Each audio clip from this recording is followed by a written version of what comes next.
In the beginning, there was nothing. Then someone invented 1, and then someone else invented 0, and everyone said, wow, this is useless. Then about 20,000 years later, electricity shows up. Electricity likes on and off. On is 1, off is 0. Suddenly, we're programming stuff. They say, what if we combine 1 and 0? So they do. 1 0 1 0 1 0 1 0. Nobody knows what it means, but it feels important. 1936 rolls around. This guy defines what computable even means. He goes on to crack the Nazi Enigma machine to save the war for Britain, but he's way too gay, so they throw him in prison. The war is over, and people realize computing machines are pretty useful. They use vacuum tubes and punch cards to represent 1s and 0s. They call each number a bit or a binary number. It's how computers think. They don't understand words, they understand voltage. And then someone had the idea, what if we take 8 bits to represent a regular number? Everyone agrees. And now we can count to 255. Then this guy says, dudes, let's call this 8-pack of bits a byte with a Y to make it sound futuristic and cool. And now people start arranging 1s and 0s all day to make machines do math. And they realize, this sucks. So this woman shows up and says, absolutely not, and invents assembly language. Instead of writing 10110000, you write MOV. It still sucks, but now it sucks less. Then another woman shows up and completely changes everything. Grace says, what if computers could understand something like English? Everyone laughs. They tell her to go make a sandwich, so she does, and calls it a compiler. A compiler is like a translator. You give it readable code, it thinks really hard, then gives you a new file. That file is machine code, a bunch of 1s and 0s again. The computer loves it, you never look at it again. This leads to the first high-level programming languages. A Fortran for scientists, a COBOL for businesses and government. Somehow, half of global finance still runs on COBOL. No one knows how, no one touches it. Meanwhile, this weird guy creates this weird language called Lisp. Everything is a list. Code is data, data is code. It doesn't even need a compiler. Instead, it uses an interpreter that runs code line by line on the fly until the code stops working. Wild stuff, and it also unlocks a new superpower called garbage collection, where the programmer no longer even needs to think about memory. After everyone does LSD in the late 60s, things start to get weird in the early 70s. Dijkstra says go-to statements are trash, and everybody agrees that we need readable, maintainable code. Dennis invents C. C is fast, C is powerful, C lets you shoot yourself in the foot with military precision. But C lets you talk directly to memory, which means power. Dennis has a buddy named Ken. Together, they use C to make Unix. It's an operating system. It's not the first one, but it's the only one that still matters. Instead of one giant machine, we get small programs. They each do one thing well and pipe data to each other, like CD to change directories and LS to list out its contents. The idea infects everything, and now the command line becomes religion among programmers. Everything was perfect, then this guy comes along and says what if C, but with more abstraction. So he adds a plus to it, and then another plus. And now all of a sudden, we have objects, classes, inheritance, and arguments that never end. Programmers love complexity, so C++ takes over the world. Games, browsers, databases, engines are all built with C++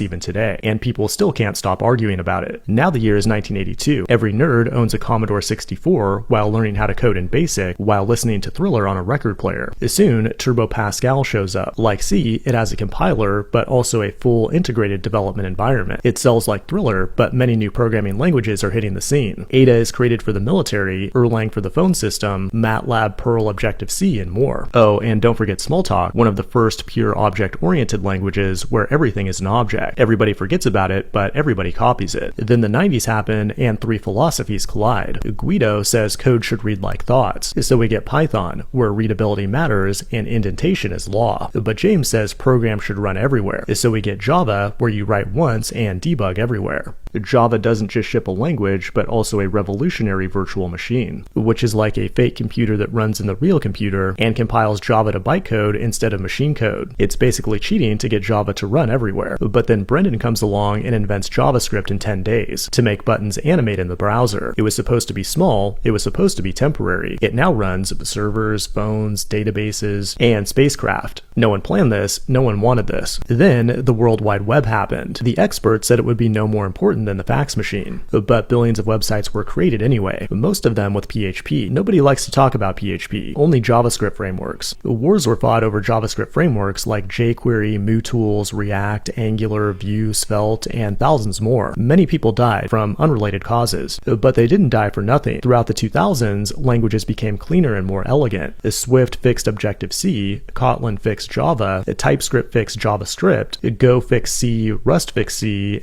Zig fixed C. JK, C is still the best. In 2020, the world is beautiful and perfect. Programmers are cool, programmers are rich, and programmers are highly desirable mates. Even Fireship was making good videos without any AI slop. But then the asteroid hit. Someone says, what if we can get statistics to write code? First it's autocomplete, then linters, then refactors, then whole functions, then entire full stack applications. And suddenly everybody says programming is dead. But here's the secret. Typing code was never the job. The job was thinking with your brain. Programming isn't dead, it just keeps changing the keyboard, and it always will. And one tool that's changed the way I use the keyboard comes from JetBrains, the sponsor of today's video. Their AI coding agent, Junie, is built directly into the JetBrains IDE, which lets it understand the structure and history of your entire codebase. I've been using Junie on my own side project to build a custom voice recorder, and although it may be a little bit slower than some other code gen tools, it's much better at context and accuracy, especially when working with this complex waveform data. I also appreciate the built-in AI chat, where you can ask deeper questions about the code it's writing and the logic behind it. Junie just added support for Grok, Gemini, and all the other major coding models, and you can try it out today for free using the link below. Thanks for watching, and I will see you in the next one.